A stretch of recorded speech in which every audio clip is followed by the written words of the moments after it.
영안교회 성도 여러분, 안녕하세요. 저는 김경환 선교사입니다. 저는 왕정희 선교사입니다. 저는 김하늘입니다. 더위와 코로나로 힘드시죠? 수고 많으십니다. 여러분들 덕분에 저희는 잘 지내고 있습니다. 감사드립니다. 며칠 전부터 영상 찍을 생각에 더 보고 싶고 또 가고 싶었습니다. 우리 하늘이도 많이 컸죠. 이렇게 영상으로나마 인사드릴 수 있어서 감사드립니다. 직접 뵐 때까지 건강하시고 평안하시길 기도하겠습니다. 여러분, 사랑하고 축복합니다.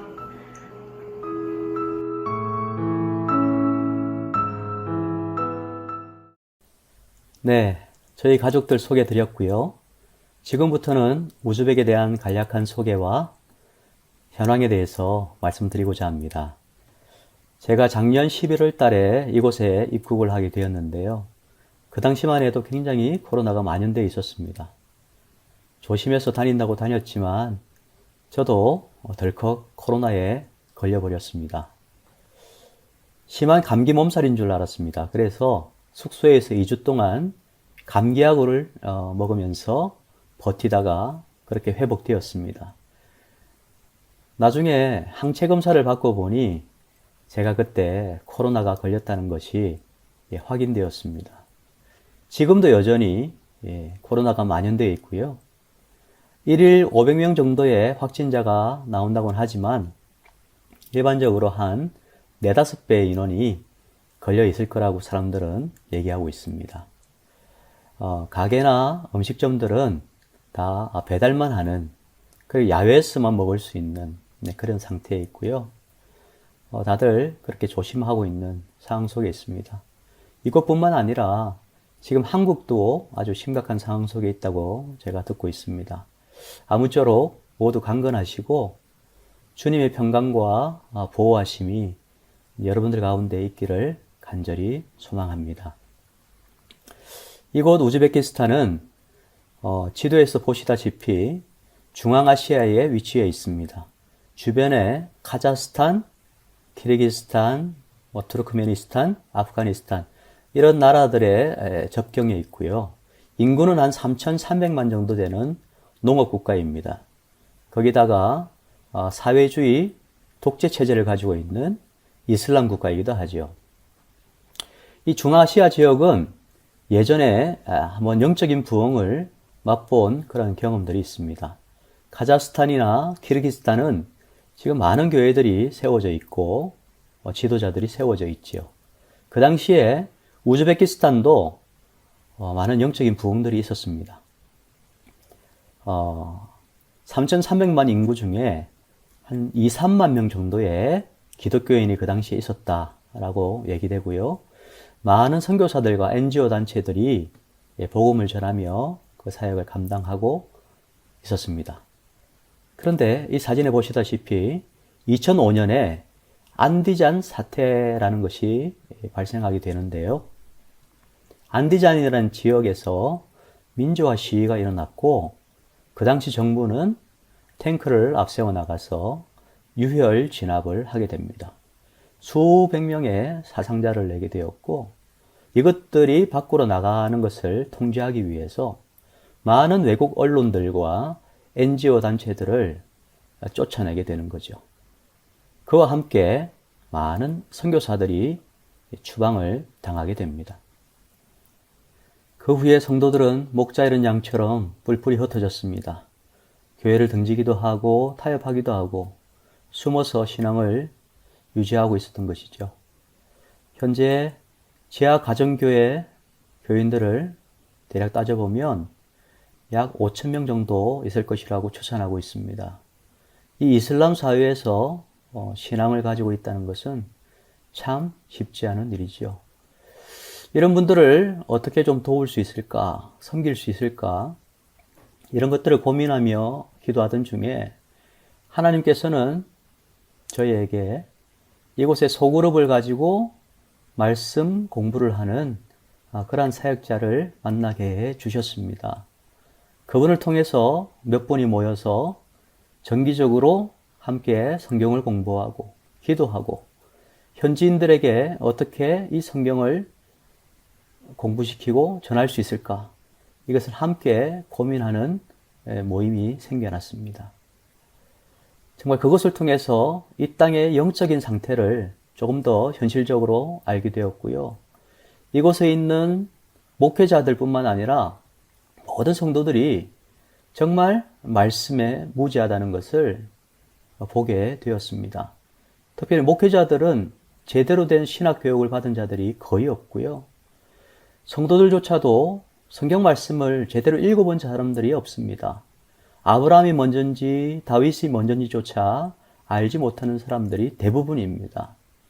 왜 그런가 하니 이곳은 글을 읽는 문화가 아니에요. 게다가 성경을 가지기가 쉽지가 않습니다. 여러분, 이 성경이 바로 이곳 우즈벡에서 발행되는 성경인데요. 이 성경은 1년에 1000권 정도 발행을 한다고 합니다. 예, 생색만 내는 거죠. 게다가 이 성경은 또 값이 비싸서 아무나 이렇게 구입을 할 수가 없습니다. 그래서 성도들은 성경이 보고 싶어도 볼 수가 없는 것이죠. 그래서 때때로 지방에서 사역자들이 오면 이렇게 요청하곤 합니다. 성경을 좀 구해 주십시오. 그래서 제가 아는 그분은 100권씩 사다가 몰래 그들에게 전달하곤 한다고 얘기를 들었습니다. 이렇게 열악한 상황 속에 있는 것이죠. 한 번은 그분들과 함께 현지인들과 소그룹 공부하는 곳에 함께 동참을 하게 되었습니다. 정말 밤 8시가 넘어서 걸레벌떡 이 말씀을 공부하려고 뛰어오는 그들의 모습, 또 한 구절이라도 놓치지 않겠다는 그 반짝거리는 그 눈빛, 그 사슴과 같은 갈급함에 담겨져 있는 그 눈빛들을 보면서 정말 이곳이 물이 없어서 가람이 아니라 하나님의 말씀이 없어서 목말라 있구나. 그것을 느끼며 돌아오는 길에 마음이 아주 울컥했습니다. 그러면서 이렇게 기도가 나오더라고요. 하나님, 이곳에 말씀 사역자들을 보내주시옵소서. 제가 이곳에 하나님의 말씀을 전하는 사람으로 주님 제가 사용되게 도와주십시오. 많은 추수할 일꾼들을 주님 보내주십시오. 정말 이 땅에 하나님의 말씀을 전하는 자들이 너무너무 필요합니다. 자, 이것을 놓고 기도할 때 언어가 얼마나 중요한지를 다시 한번 깨닫게 해주시면서 2년 동안은 언어 공부 기간이잖아요. 더 열심히 공부해야 되겠다는 그런 원동력을 얻게 됩니다. 같이 언어를 공부하는 어떤 분이 이런 얘기를 하더라고요. 우리 집에는 금붕어 한 마리를 키웁니다. 네, 저도 금붕어 한 마리를 키우는 것 같습니다. 제가 적은 나이가 아니잖아요. 단어를 외우고 나면 돌아서면 잊어먹고, 외우면 돌아서면 잊어먹고, 어떡하겠습니까? 그런데 이러한 열망과 소원을 가지고 있으면 하나님께서 지혜 주셔서 그들과 자유롭게 소통할 수 있는 언어의 능력을 주실 것으로 저는 기대합니다. 자, 이렇게 이제 언어 공부를 하면서 또 저희에게 조그마한 사역이 하나 생겨나게 됩니다. 저는 이 사역을 보아스 미니스트리라고 이름 지어봤습니다. 이 사역의 발단은 이렇습니다. 집 앞에 쓰레기를 버리는데요. 어느 날 음식 쓰레기 봉투가 헤집어져 있었습니다. 개나 고양이가 그런 것은 아닌 것 같았어요. 관심을 가지고 지켜보니까 우리 집 앞을 지나던 어떤 가난하고 어려운 사람이 쓰레기 봉투를 뒤지는 것이었습니다. 참 마음이 아팠습니다. 그래서 제 아내와 함께 어떻게 도울 수 있을까 상의하다가 빵을 좀 사서 나누자 이런 생각을 가지게 되었습니다. 이곳의 빵은 논이라고 해서 이렇게 생겼습니다. 이분들의 주식입니다. 그렇게 비싸지도 않고요. 그래서 이 논을 사다가 사진에 보시는 것처럼 2개씩 넣어서 또 마스크도 하나 넣어서 집 앞에 걸어두기 시작했습니다. 하루는 할머니가 와서 가져가시고 하루는 일자리가 없는 아저씨가 와서 가져가시고 어떤 날은 빵이 밖에 없었던지 40도 가까이 되는 대낮에 문을 누가 두드립니다. 문을 열어보면 4개월 된 아이를 안고 있는 한 아주머니가 빵을 좀 줄 수 있겠냐고 요청을 해 오셨습니다. 참 마음이 안타까웠죠. 지금도 계속해서 이런 사역을 하고 있는데 매주 한 70개에서 80개 정도의 빵이 나가고 있습니다. 사역을 하면서 기도 중에 하나님께서 제게 이런 마음을 주셨습니다. 네가 이 땅의 보아스가 되거라. 유력한 자가 되어서 이 땅의 육적인 영적인 것들을 채워주고 기업을 회복시키는 자가 되어라. 아멘. 제가 그 일을 하겠습니다. 그래서 이 사역 이름이 보아스 미니스트리가 된 것입니다. 이런 사역을 계속하면서 어떻게 더 효과적으로 좀 저분들을 도와드릴 수 있을까 고민하던 가운데 하나님께서는 이러한 같은 마음을 품은 사람들을 만나게 해주셨습니다. 하나손이라고 하는 이곳에서 사람들을 구제로 섬기기를 원하는 그 5분이 모여있는 그러한 모임에 저희들이 함께 동참할 수 있게 되었습니다. 매월 한 번씩 만나서 정기적으로 기도회를 하고 또 저희들의 헌금을 후원을 모아서 누구를 도울까 하는 구제할 수 있는 사람들을 또 발굴하고 또 지속적으로 그분들을 돕는 그런 사역들을 하게 된 것이죠. 실제 이곳의 상황은 이 이슬람 상황은요 남성 중심적인 그런 사회입니다. 자, 그러다 보니까 여성의 지위는 아주 열악합니다. 성경에 나타나 있는 중동 문화와 동일하죠.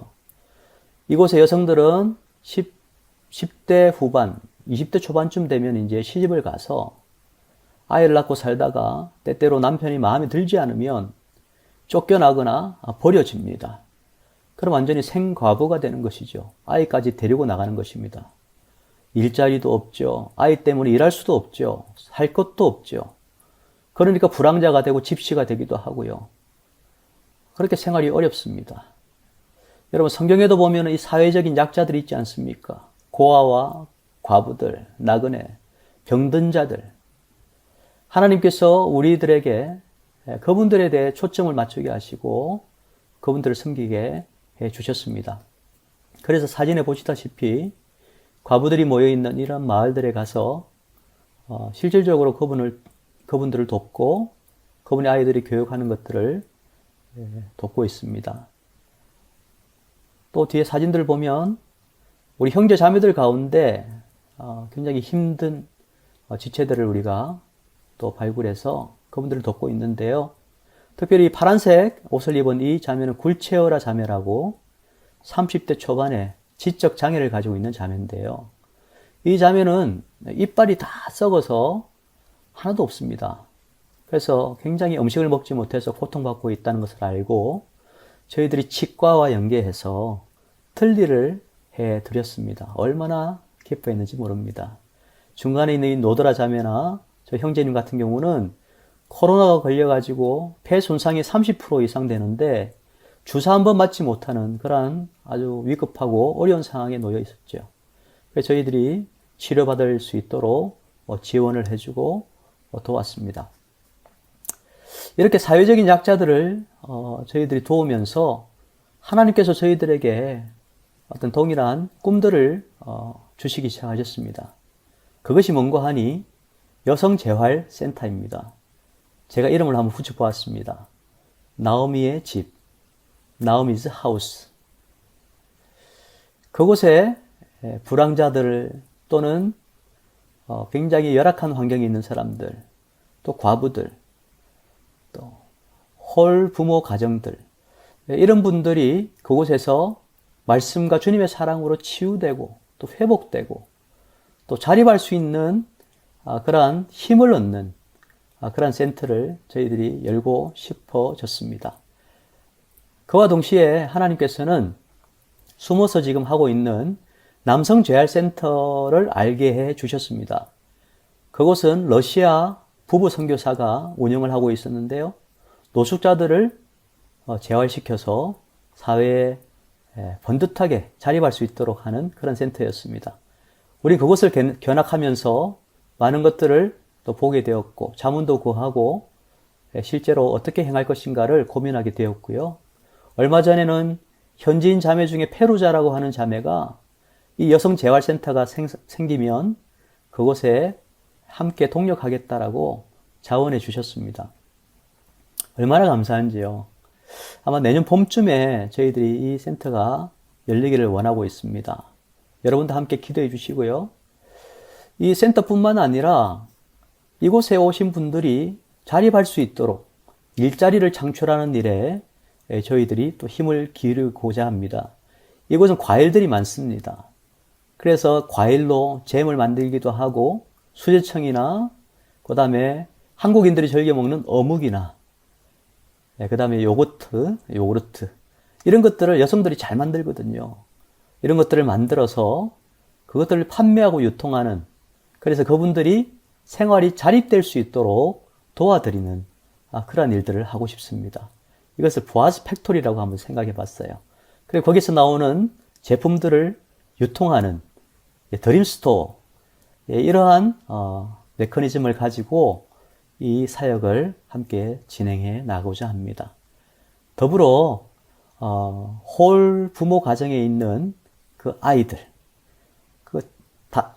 다음 세대 지도자들이 될 만한 그 아이들을 저희들이 어떻게 도울 수 있을까 함께 고민하며 직업기술 교육학교라든지 또 방과 후 교육이나 이런 것들을 통해서 그들에게 말씀과 함께 기술을 배울 수 있도록 도와서 앞으로 유능한 사회 일꾼이 될 수 있도록 그렇게 길러나갈 꿈들이 생겼습니다. 자, 이러한 보아스 미니스트리와 이러한 동력자들을 통해서 앞으로 일어날 일들이 참 기대됩니다. 여러분도 생각나실 때마다 이 보아스 미니스트리를 위해서 함께 기도해 주시기 바라고요. 마지막으로 제 개인적으로 하는 사역 중에 하나가 바로 문화 콘텐츠 사역입니다.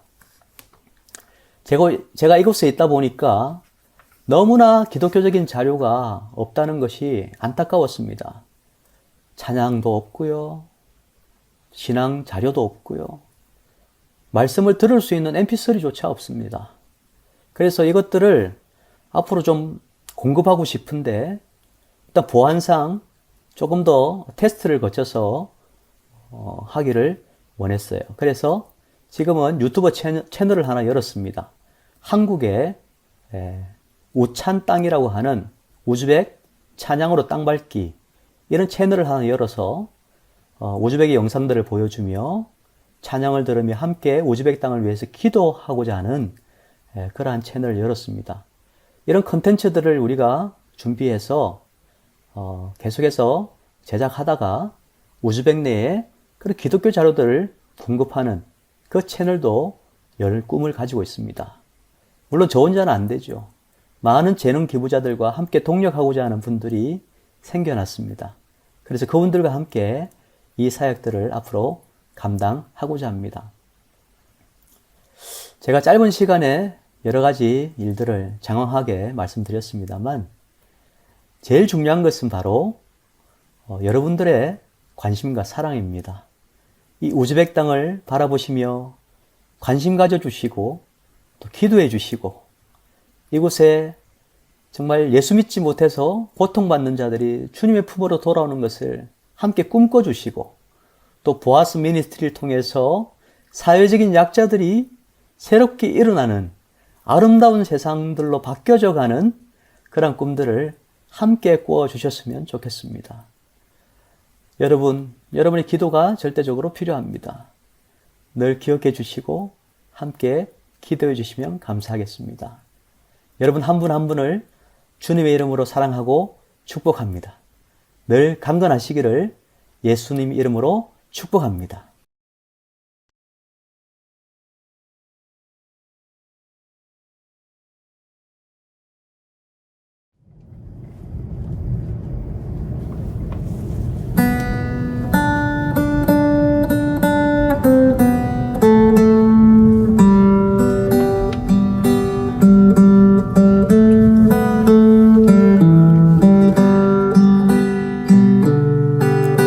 그 선한 힘에 고요히 감사하여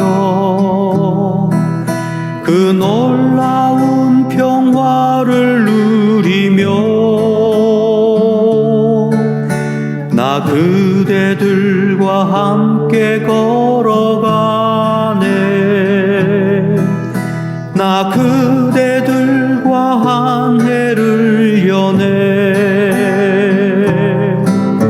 그 선한 힘이 우릴 감싸시니 믿음으로 일어나릴 기대하네. 주 언제나 우리와 함께 계셔. 하루 또 하루가 늘 새로워. 지나간 허물 어둠의 날들이 무겁게 내 영혼 짓눌러도 오 주여 우릴 외면치 마시고 약속의 구원을 이루소서. 그 선한 힘이 우릴 감싸시니 믿음으로 일어나릴 기대하네. 주 언제나 우리와 함께 계셔. 하루 또 하루가 늘 새로워. 주께서 밝히신 작은 촛불이 어둠을 헤치고 타오르네. 그 빛에 우리 모두 하나 되어 온 누리에 비추게 하소서. 그 선한 힘이 우릴 감싸시니 믿음으로 일어나릴 기대하네. 주 언제나 우리와 함께 계셔. 하루 또 하루가 늘 새로워. 이 고요함이 깊이 번져갈 때 저 가슴 벅찬 소리 들리네. 다시 하나가 되게 이끄소서. 당신의 빛이 빛나는 이 밤 그 선한 힘이 우릴 감싸시니 믿음으로 일어날 일 기대하네. 주 언제나 우리와 함께 계셔. 하루 또 하루가 늘 새로워. 그 선한 힘이 우릴 감싸시